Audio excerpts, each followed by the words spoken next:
Nina Jankowicz is a Washington, D.C. based writer and analyst with a focus on Eastern Europe and the former Soviet Union. She is currently a Global Fellow at the Woodrow Wilson International Center for Scholars Kennan Institute. Previously, she served as a Fulbright Clinton Public Policy Fellow, a role in which she provided strategic communications guidance to the Ukrainian Foreign Ministry. Since the publication of How to Lose the Information War, she has appeared on CNN and NPR, and testified before the U.S. House Intel Committee. In this episode, as a part of our Politics minicast, I talked to Nina about her experience seeing the Russian disinformation machine up close, its interference in the 2020 U.S. election, how we as citizens can fight the same systems she sees in the U.S. and around the world, and finally, what's actually at stake, the future of democracy and the value of truth itself. Take a listen.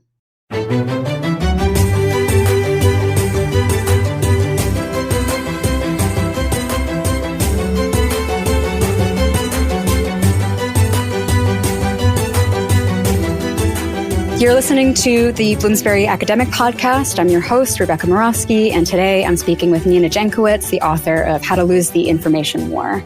Thank you so much for being on this show, Nina. And, obviously in the build-up to the election in the United States, your book is just incredibly relevant right now. So I really appreciate your being on. Thanks, Rebecca. I'm happy to be here. I'm very happy, of course, to have Bloomsbury Academic as a publisher. Just reading your book, it's clear that you've just had so many different experiences with misinformation, be it in the Czech Republic or Estonia or Georgia. Can you explain a little bit how and why you came to write this book?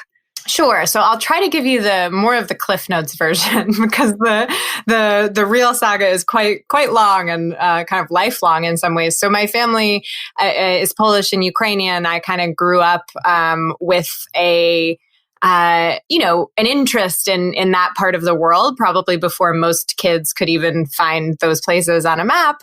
And when I was in college, I studied Russian. I ended up doing a master's degree in Russian and East European studies as well. And my first job out of graduate school was with an organization called the National Democratic Institute, which is a democracy support organization. It gets mostly U.S. government funding, and was founded in the 80s to kind of, help democratic activists around the world, and in particular in the Soviet Union at that time, and what ended up being the post-Soviet, post-communist space. So I worked on Russia and Belarus programs for a few years right after my master's degree. And it was clear from that experience that Russia was already using information influence tactics online, taking advantage of social media in order to influence the conversation, in order to get, policy outcomes that were desirable for the Kremlin. And that all really came to a head with the Ukraine conflict, which kind of burst onto the scene in 2013, 2014. Of course, became even more important with the illegal annexation of Crimea in February of 2014 by Russia. And I, having, grown up on the internet and really been interested in political organizing tactics online in particular, really started honing in on this. And I decided, as, the Ukraine conflict was happening, that it was time for me to go work abroad. I had lived abroad and done a lot of traveling during grad school and my undergrad, but I really wanted to get my hands dirty. And there was this Fulbright Fellowship called the Fulbright Clinton Public Policy Fellowship. It was for more mid-career people. So the Fulbright normally brings either scholars, advanced scholars to teach at universities, or recent graduates to teach English to usually high school students. But this mid-career program placed people like me in ministries in the government of the host country. So I ended up working as a strategic communications advisor to the Ukrainian Ministry of Foreign Affairs. And it was just a really instructive experience. I mean, understanding what a country on the front lines of the information war was going through on a daily basis, especially needing to kind of balance the informational aspect of that war with the actual kinetic aspect, really, really eye-opening. And the entire time I was there, the backdrop at home was the 2016 US election. So I got to Ukraine in September of 2016. 2 months later, Trump won the election, and the revelations about Russian interference, which, people who were Russia watchers had long suspected, came into light. And the most important thing for me really was, as I was sitting watching in Kiev, was that, my Ukrainian colleagues and other Europeans that I would talk to as I was doing my research around Central and Eastern Europe were just shocked that we had never recognized the threat of Russian disinformation before. And so that's where the idea for the book was born, really. Just looking at how much progress these countries had made, the issues they had dealt with for so long, and the fact that the United States at that point really seemed to be either in complete ignorance of the problem or attempting to reinvent the wheel. And so this is kind of my call to action, I guess, that, not only do we not need to reinvent the wheel, we need to recognize Russian interference and disinformation writ large as a reality of the 21st century and the internet age, and really shore up a response that not only includes government, but builds societal resilience as well. Mm. Yeah, your editor calls you a modern day Cassandra. Oh, really? Does he? Yeah, he does. In this respect, just that, you're talking about the threat and so many people are listening, but they're clearly not hearing it. Well, yeah, on that point, like you call it an information war, which I think a war, which captures the fact that misinformation, disinformation has been such a successful strategic weapon used across the geopolitical landscape. But it seems like we're losing that war, or we're not taking it seriously, including people here in the United States, because they don't understand it or necessarily care as much as they should, because they can't define it or don't fully register its scope. You use a lot of terminology in your book to highlight its scale, such as disinformation, malinformation, fake news. Could you go into distinguishing those terms a little bit for people who are a bit mystified? Sure. So I think the broad and overarching term that we should all use to describe this stuff is either information warfare or influence campaigns.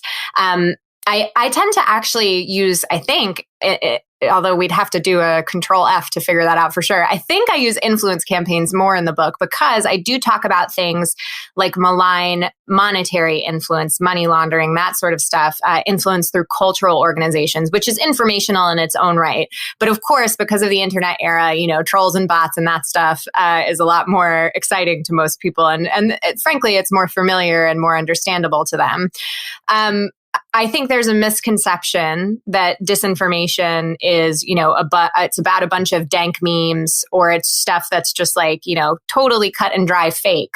That couldn't be farther from the truth. What disinformation does is capitalize on real grievances in society in order to drive us against one another. And so there's a difference between disinformation and misinformation. Often they're used interchangeably in the media.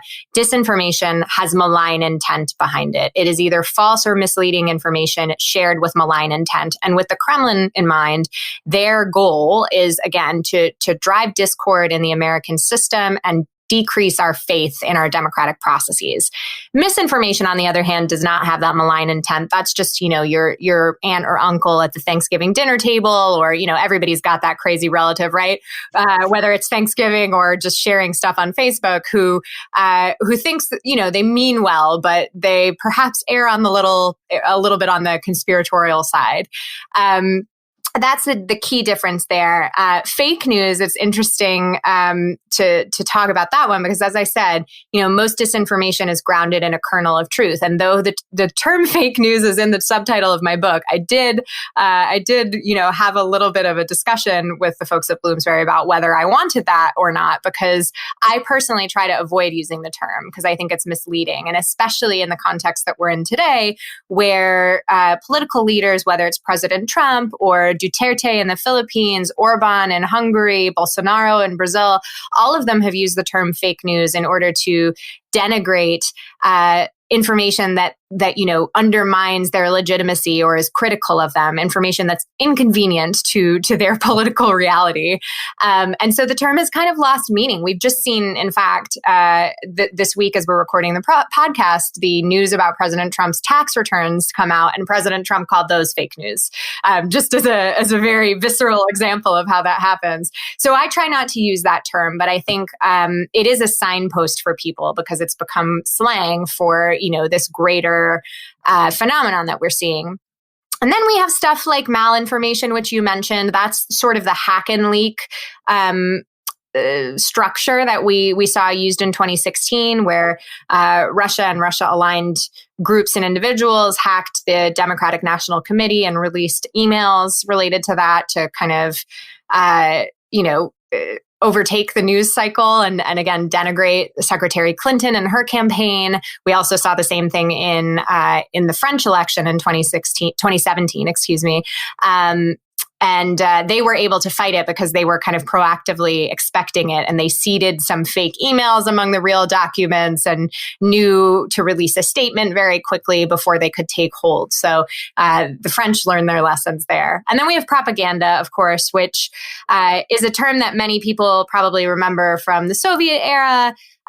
It is not as helpful when we're talking about Russian disinformation because propaganda usually supports one political ideology. That's more what we're seeing actually coming from China right now during the coronavirus pandemic. That's pro-Chinese, pro-CCP, tries to cast Chinese policy around coronavirus and other things in a positive light. It doesn't have that. Russian disinformation does not have that political motivation in the same way. So that's our wide variety of terms. I think precision is really important when we're talking about them because, frankly, the biggest mistake that we hear made is that discussion of intent. And you'll hear Facebook talk about misinformation on its platform. It's very intentional, I think, that they don't use the term disinformation because they're very hesitant to ascribe that intent. But I think it's important. This is part of an intentional campaign when we're talking about our foreign adversaries and some, fringe political actors, hyper-partisan political actors here in the States as well. And we need to call it what it is. It's a threat to democracy. No, absolutely. I think calling it what it is, you can't also fight something when you can't name it, But I agree that obviously on Trump's side with creating, making fake news sort of like a pejorative term has rendered it useless on the left wing or the progressive side as well. Like I do think that fake news is just it's kind of like the butt of the joke at this point. I don't think that anybody takes it seriously as a term. You kind of roll your eyes because you immediately connote it with people like Trump. But something else you touched upon is like propaganda. What's so interesting to me to think about is sort of like the genesis of the Russian disinformation campaign. It looks so different from Soviet propaganda because of its intent, as you said. Mm-hmm. But I don't think people think about the information war having gone on for decades, even though it has. But it's like obviously just taken on such a different form in the internet era. It's just become more precise, more expansive. And I think that there's this idea that it's just a bunch of bots spreading false information, which is what I think Facebook would like you to believe. But what you bring to the table, which I think is really important, is that online influence involves local actors weaponizing emotion to sow division. Can you talk a little bit about how this actually plays out on Twitter and Facebook and other social media platforms? Like, how do they weaponize emotion in a local context? Yeah, so I think basically, whether we're talking about foreign or domestic disinformation, the local actor is really key in this case. So to put it in the Russian context first, the book starts out with one of my favorite stories to tell now, and one I think that gives people a real kick, about a Les Miserables flash mob that took place outside of the White House in July 2017, on July 4th, actually. And I do theater in my spare time. So I was living in Ukraine at the time, but I remember seeing people posting about this on Facebook, and I remember seeing an ad for it. This flash mob where people are going to be dressing up in colonial attire and protesting President Trump. in 2017, which I just thought was great because, at the time we had, environmentalists and scientists and lawyers all doing their own, forms of protest. And of course, the theater people had to get in on it. Lo and behold, fast forward a little bit more than a year to October 2018, when a criminal complaint in part of the wider Russia investigation is released and unsealed in Virginia that shows that part of the Les Mis flash mob that took place was actually paid for, the ads that advertised it were paid for by the Internet Research Agency out of St. Petersburg, Russia. And this is actually a pretty common tactic that the Internet Research Agency used. They would look at protest groups or activist groups and find ways to support or amplify their protests and posts and content writ large, because basically it gave them an air of plausible deniability, right? It put some space between the action taking place and the Russian actors. And at that point, we were a little bit more aware of the shenanigans that were going on. But the activists themselves had no idea they were being used, right? They were doing their authentic activism. There's nothing wrong with that. And as one of the organizers of the protest said to me, somebody just messaged us and said, do you want $80 worth of ads? We weren't going to say no, because unless they were like politicians for killing puppies, we're going to take their money. We're a poor activist group. And it was one of the more successful protests that this group did. And they were actually quite... they were in the headlines a lot. They passed out, Russian flags at the Conservative Political Action Conference. They unfurled a resist banner at the Nationals, the baseball team here in Washington's home opener. They were very active, but this is one of the most successful protests that they had. And it was in no small part due to that $80 in advertising that put information in front of 30,000 people in the Washington area. And for some reason, me in Ukraine, I still haven't figured that out. I guess maybe I had both cities as my my hometown. But that's a really good example of how Russia in particular identifies authentic local voices in order to deliver their message. Here in the States, when we're talking about domestic disinformation, and to some extent this is true in other countries, Ukraine, this has certainly been one of the tactics that's used as well. Where there is a dearth of local information, where there's kind of a news vacuum or a news desert, that presents an ideal kind of vulnerable attack surface for disinformers to abuse, whether, again, that's foreign or domestic disinformers. We've seen a lot of disinformation websites for monetary gain that are made to look like authentic local news websites. And again, that's a really dangerous thing, because people trust the local authentic voices much more than they trust something at the federal level, or, a lot of people might trust celebrities, but they don't necessarily trust government officials and things like that. So those, it's not only a vulnerability, but it's also something that we need to think about in terms of how do we put those local voices, local vectors to use for fighting disinformation. I don't think anybody's really thought about that yet. No, and it obviously has, it could produce all of these terrible ramifications. It's not just about Donald Trump getting elected. I mean, you talk a little bit about how it can perpetuate and embolden domestic terrorism. Like, have you studied that at all, about how, like, in these news deserts, is that where domestic terrorist activity is happening? Or like, what does it actually look like? So one thing that's really worrisome, particularly over the past couple of months as coronavirus has, just thrust us into a new information environment, a much more intense information environment. I think groups and WhatsApp, like encrypted messengers in particular, but also Facebook groups, have provided safe harbor for a lot of those really scary and violent organizations, because essentially the social media platforms have figured out that people right now want to feel like they're in a more private space when they're getting their information. That's a trusted vector. And in fact, the Internet Research Agency also figured that out. They used Facebook pages that were built up over time and created kind of trusted spaces for people to interact in. The same thing is happening with Facebook groups, except you can't have, you could not have a private Facebook page. You can have a private or a secret even Facebook group. And so this is led to some serious consequences in terms of movements like QAnon, the Boogaloo Boys, the Proud Boys, these spaces that share a lot of disinformation, that are sharing, again, and it is disinformation because it's with malign intent, sharing all this stuff. It's led to actual violence on the streets. There's a reason that QAnon is labeled a domestic terrorist organization by the FBI. And it is pretty scary. I think something that is often overlooked is the real world ramifications of disinformation, whether that's on public health during coronavirus, public safety during the George Floyd protests. Even if you go back to 2016, the protest in front of the White House is one example, but there were also other protests organized by the IRA more directly, in which they had dueling protests on either side of the street. And as, violence at these sorts of events becomes more commonplace, as we see more people going out there who are armed.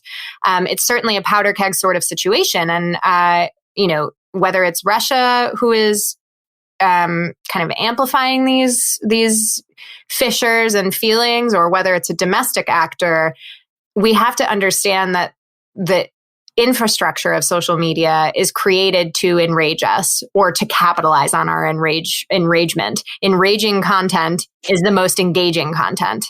And that's a very scary thought, and one that that's the thing that I think we really need to focus in on as our legislators start to think about, what does it look like if we're going to regulate social media? There is potential for real world harm, and right now the social media platforms do not have that interest, the duty of care to their users at heart. What motivates them is profit. Yeah, clearly. I mean, how many times have we seen Mark Zuckerberg have to testify before Congress without anything actually happening? I mean, I think maybe other governments are doing a slightly better job than the US, but we just have a very flimsy infrastructure for actually combating a threat that could take on a myriad of Hydra heads, be it misinformation about the most consequential election of our lifetimes, or about the quote unquote chaos and violence happening at the George Floyd protests, which has, produced a deadly white supremacist call to arms in places like Kenosha, Wisconsin. Or it could be about the public health crisis vis-a-vis the coronavirus. I don't know if they even need that much influence campaigns right now when there are literal QAnon activists running for Congress and winning. Yeah. There's that going on. But as what you were saying, like with Facebook and Twitter being these sort of safe havens for domestic terrorist activity or misinformation activity to thrive, how are current government regulations shaping the landscape? What are they actually doing right now? What would you like to see them doing differently? Because for me too, big tech is just shrouded in all of this mystery. Like, I don't know where their money is coming from. I don't know which Congress people they have their hands in the pockets of.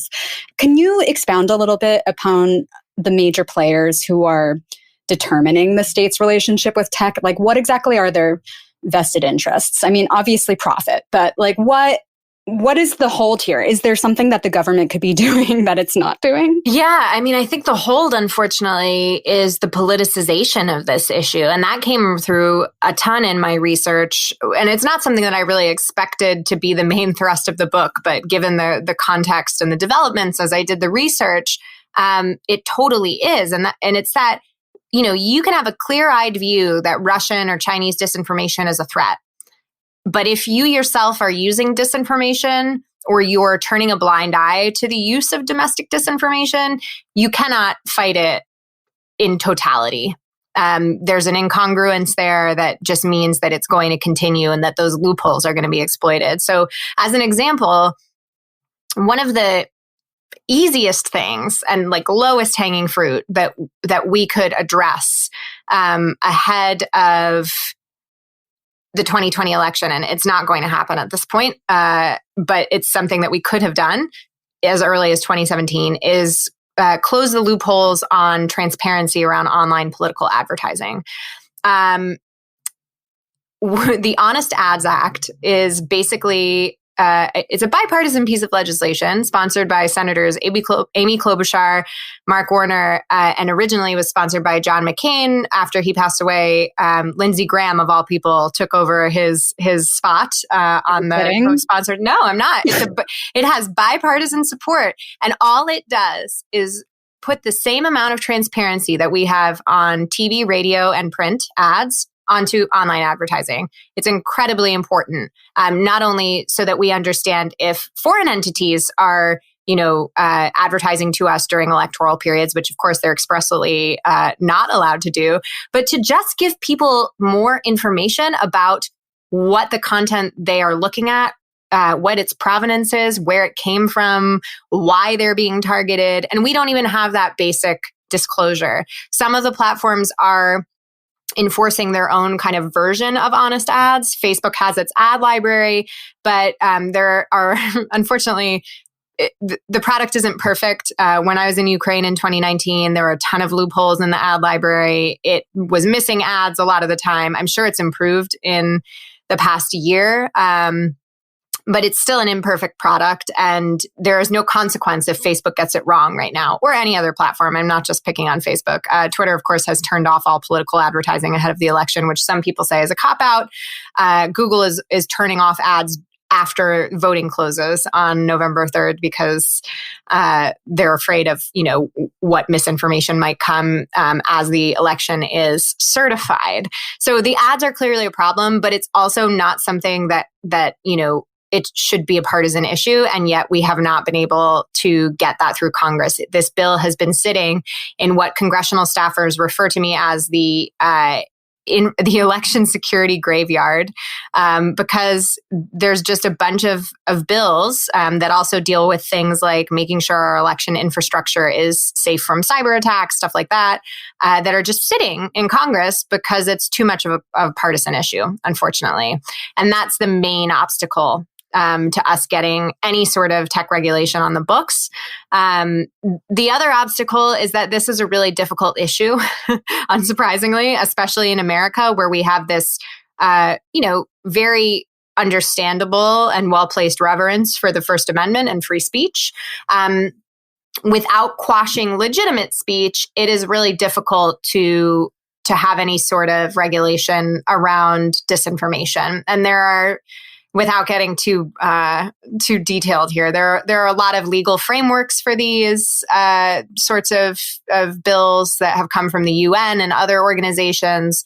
There are a couple countries who have tried to impose some sort of social media regulation, and even in places like Germany, places with established democracies, there have been unintended consequences of those pieces of legislation. So I think the US is right to be careful, but at this point, with as long as we've waited, we're abdicating our responsibility as the place where all these companies were born, because the regulations that we put into effect are going to have ripple effects around the globe, in places where they can't get Mark Zuckerberg to testify. Even the UK hasn't been able to get Mark Zuckerberg in front of them.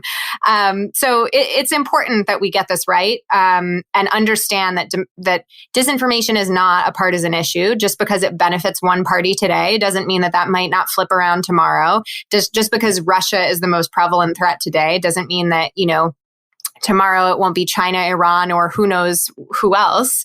It sounds like they're all trying to have a go. Oh, absolutely. Right, and it's an existential threat. It is the new reality, and we need to get our regulatory space up to speed and protect our elections. Not only that, but protect our democratic discourse. I mean, we cannot have a functional democracy without people being able to get information, to vet that information, and to pass back their thoughts and feelings to their elected representatives, whether that's, reaching out online, going to town halls, or expressing their opinion in the ballot box. That is the sacred process. And right now that is very, very much under attack.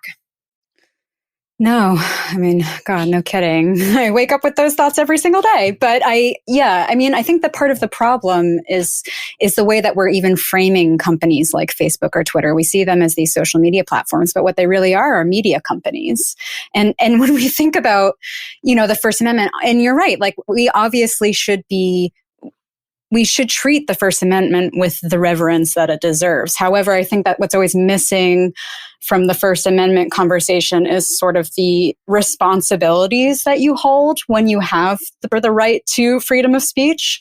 And we hold media companies like the New York Times accountable to those kinds of regulations. Like they can't just, the New York Times would be destroyed if it were pushing forward some of the disinformation that Facebook has been responsible for instance. But we have those regulations in place for understanding how we can actually treat like the media infrastructure in our country. And I think that one of the issues is that we should just have similar expectations of these other social media, because it is essentially a media company. Like whether I'm reading the news or not, I'm getting my news source from Instagram because of how people share information now. So yeah, that gets really complicated. So there's something called Section 230 of the Communications Decency Act.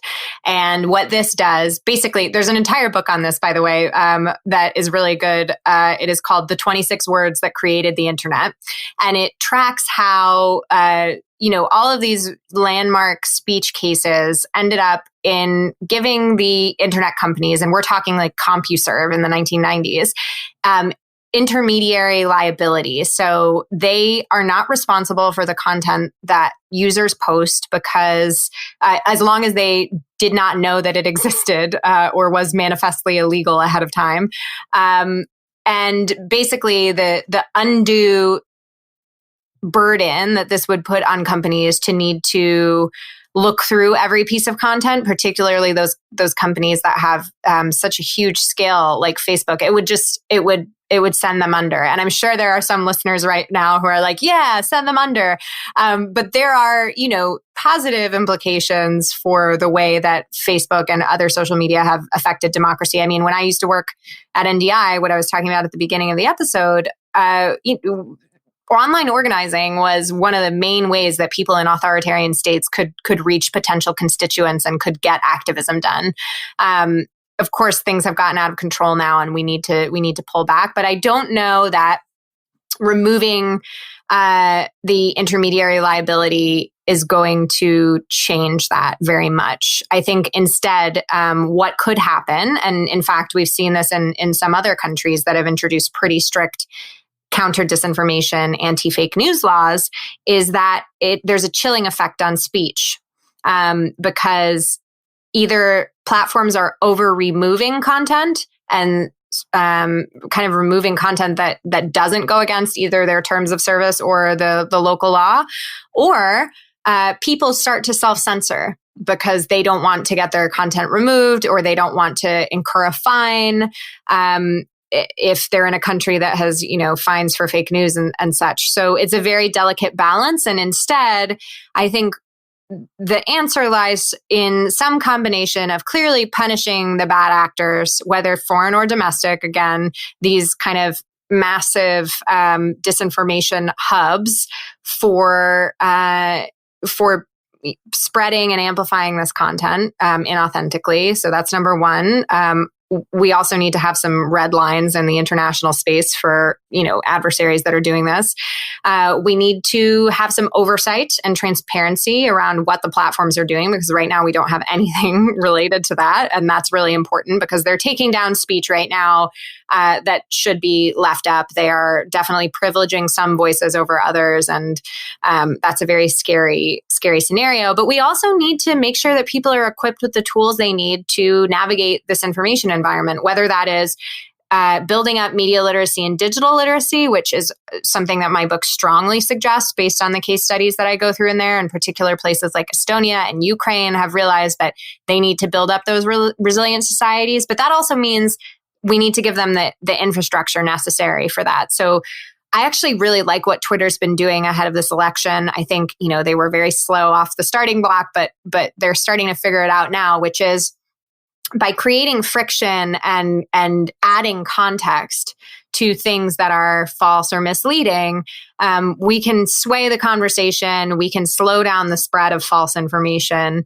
And ultimately, I think as they test these features, things like a pop-up that as you retweet something, if you haven't opened the link that says, do you want to read this story before you retweet it? Or some of the things that they've put, for instance, on the president's tweets, where there's an interstitial title over the tweet that says, this contains false or misleading information, click to uncover.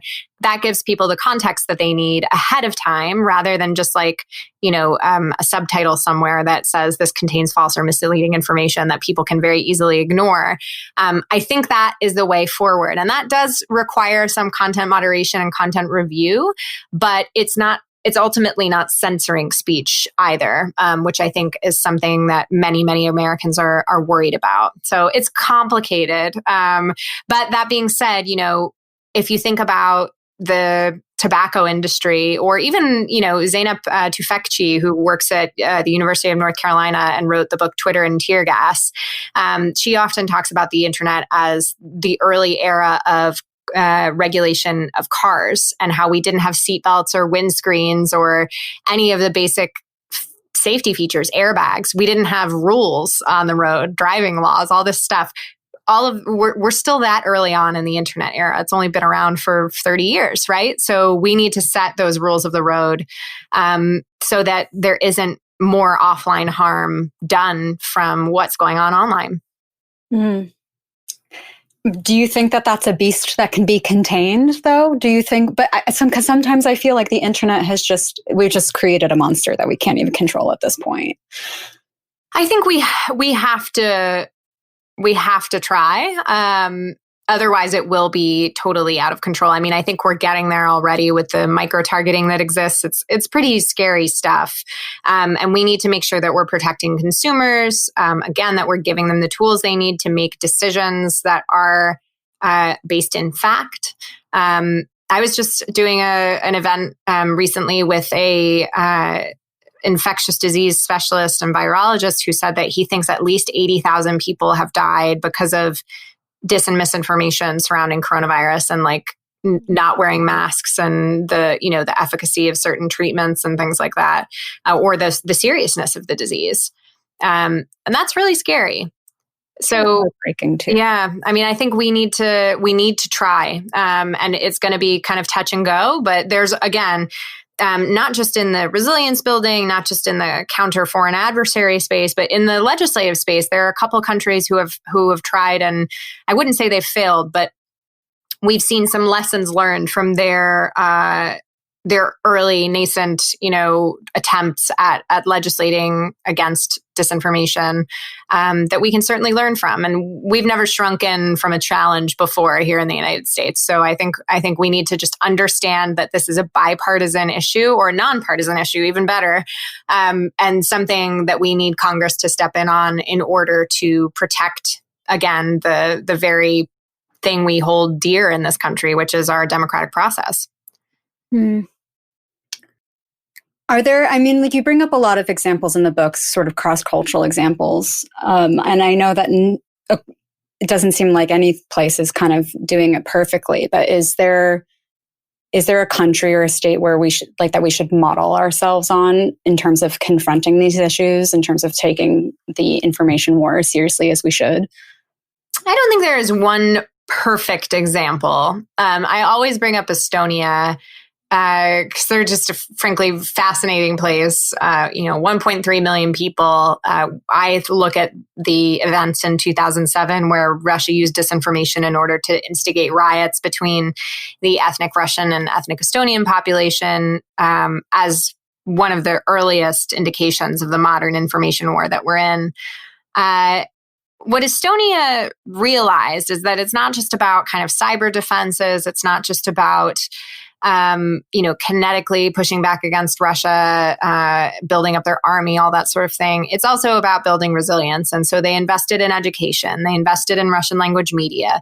They invested in integration opportunities for the Russian population so that they would feel, an included part of society. And I think all of that is a good example of what we in the United States need to start investing in, these generational solutions that Yes, they're not going to solve the problem right now. It's clear that that's not going to happen. But they will make us safer in the future, whether the threat's coming from Russia or elsewhere. And those are things that are really hard to sell on Capitol Hill because they, frankly, the return on investment is too far down the road for most politicians to want to sign on to. But it's absolutely critical if we are to win this war in the long run. And again, to restore the health of our democracy. So I would say Estonia is an interesting example. Obviously, a small fairly homogeneous Baltic country is not necessarily a model for the United States. But if a small Baltic country that, just earned its independence in 1991 after years of Soviet repression can take on these difficult topics, then certainly the United States of America can. Yeah, exactly. It's 1.3 million people as opposed to the most powerful country on earth to be able to defend itself against the threats. But I guess the issue that that we've been getting at throughout this conversation is that at least right now, the people that hold power kind of see confronting the information war and actually solving it as sort of a threat to their own power. I think that's probably one of the incentives of I know that that's why Trump and the Republicans are why it's become such a partisan issue in the States. But, as you said, it could, we could easily flip the switch at some point and the disinformation campaign could benefit progressives. So it shouldn't be a partisan issue, even though that's its current iteration. And I think that that's what's really scary to individuals, including myself, who just feel a little bit powerless in the face of how widespread and precise the problem and expansive the problem is. You've touched upon this a little bit already, but given that there's just so much mistrust from the government and in the media and in each other, do you have any advice about how we as people can continue to fight back? Yeah, I would frame it less as an active fighting back than more of just rewiring your reflexes and fighting against what the social media companies want you to do, which is, continue scrolling and share things immediately. So if you feel yourself getting really upset from a piece of content, again, engaging content is usually enraging content. So just take a step back, practice some informational distancing, put your device down, close your computer, take a walk. And if you're still feeling curious about that piece of content in a little bit, then you can do some easy research. Just look at the website, see if it's trustworthy. What indicates trustworthiness? Do they have a contact us page that actually has a physical address and a phone number, not just a web form? Is that author somebody who's published things of quality before, not just the incendiary sort of article that you're reading there?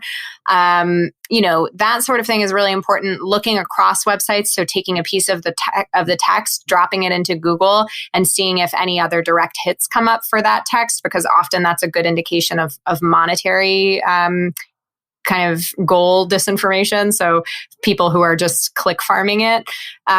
You can learn how to do a reverse image search. So that's a great way to identify if an image has been misappropriated. Often Russia does this, and Ukraine, they'll use pictures from the Balkans in 1990s to represent Ukraine. But domestic disinformers do it as well. So that's a plugin that either is, part of Google Chrome if you're using that. There are a couple other ways to do reverse image search as well. And it'll show you the first instance of that image on the internet. It'll show you similar images, so you can sometimes see if something's been edited or kind of manipulated in other ways. These are all really easy things for people to do. And in general, if you're not sure about something, don't just share it so that, your friends can figure it out for you, because we're all contributing to the amplification of that material, even when we're just engaging with it, liking or reacting to it in other ways, commenting, we're contributing to that amplification. So just slow down, think before you share. And if you see somebody you love, friend, family member sharing disinformation, rather than trying to fight with them publicly, the best thing to do is to take that privately, message them, and rather than just dropping, a link to a fact-checking site immediately, the best thing you can do is just try to talk them through it, understand where they're coming from, let them understand where you're coming from, and bring some humanity back to the conversation. Because if you do it in public, people are just going to dig in. If you send them a Snopes link right away, the same thing will happen. But if you understand what motivated them to get to that content to begin with, then you might be able to have a more productive conversation in the end. I think that's actually a really nice note to end on, putting the humanity back in our democracy. Yeah. I want to thank you so much for being on this show. It was really eye-opening for me. I mean, if it's not obvious, I'm myself am very overwhelmed by this whole issue and really scared about what's to come in November. But, I think that if people read your book, then we as people can we'll stop feeding the trolls, frankly. I think it is just about not giving people attention. But I hope so. And also I think the book provides some hope too, because it's we are not the only country that's dealing with this. And frankly, if we learn from our allies and partners in Europe, if we work with our allies and partners in Europe, our response to this is going to be much more potent. Now we just need the political will to do that. Well, thank you again for being on the show. For everybody listening, you can find Nina's book on Bloomsbury's website. I'll link to it on the show notes. But thanks again. Thank you so much.